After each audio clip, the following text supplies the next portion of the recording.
E agora, cheguei na fase da hormonioterapia para câncer de mama. O que esperar do tratamento?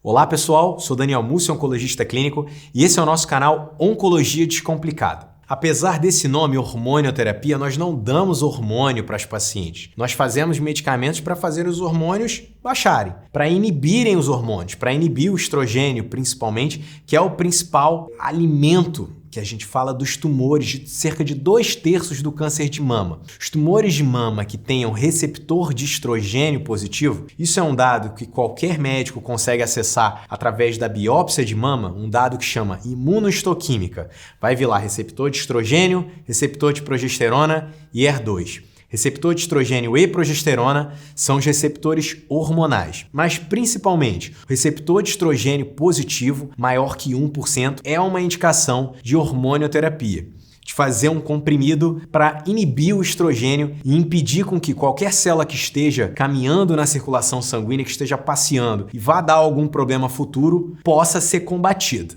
A hormonioterapia ela tem uma dinâmica completamente diferente da quimioterapia. Ela tem um tempo de duração maior, geralmente a gente faz pelo menos 5 anos, em alguns casos, como por exemplo, paciente com tumores muito grandes, paciente com múltiplos linfonodos na axila, a gente faz inclusive cerca de 10 anos de tratamento. Mas ela não tem o efeito colateral que a gente conversa da quimioterapia de queda da imunidade, efeito em relação à queda de cabelo, efeito em relação a uma série de outras coisas irreversíveis. A hormonioterapia dificilmente dá algum efeito colateral irreversível. Existem duas classes principais de medicamentos que a gente faz, que é o tamoxifeno. Esse medicamento pode ser feito em pacientes que já pararam e ainda não pararam de menstruar, e também em homens, né? Homens também têm câncer de mama, 1% dos cânceres de mama são nos homens. E os inibidores de aromatase, o anastrozol, letrozol, exemestano. São medicamentos que só podem ser feitos para mulheres que já pararam de menstruar há pelo menos 1 ano, que a gente chama de pós-menopausa. Tem efeitos colaterais,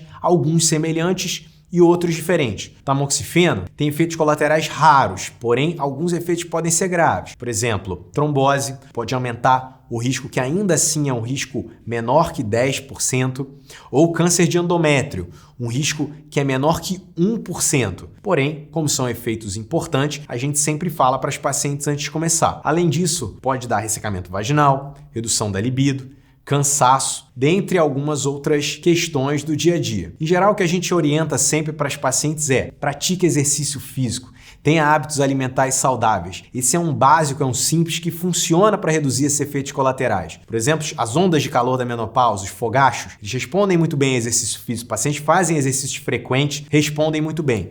Existem alguns outros medicamentos que a gente lança a mão em caso disso não ser efetivo. Já os inibidores de aromatase, anastrozol, letrozol, exemestano, eles têm principalmente como efeito colateral dor articular. E nesse caso, o exercício físico faz sim muita diferença. Os pacientes que fazem exercício vão muito melhor e têm muito menos efeito colateral. Uma outra coisa que essa classe de medicamentos pode levar é a perda da massa óssea. Então, por isso, toda vez que a gente faz essas medicações, a gente faz cálcio com vitamina D para prevenir profilaticamente e a gente faz um exame chamado densitometria óssea para ver se a mulher não tem osteoporose que precisa ser tratada ao longo do uso dessa medicação oral. Agora, o grande recado é: a hormonioterapia reduz muito o risco de recorrência do câncer de mama, podendo reduzir esse risco em até 40% em alguns casos. É um tratamento que revolucionou há vários anos atrás o tratamento de câncer de mama. E a gente continua sempre insistindo nesse tratamento, cada vez surgem medicamentos novos e o mais importante, levando sempre para as pacientes a importância de medidas que possam melhorar a sua qualidade de vida e reduzir o efeito colateral desse tratamento tão importante. Um abraço, fiquem bem e até o próximo conteúdo.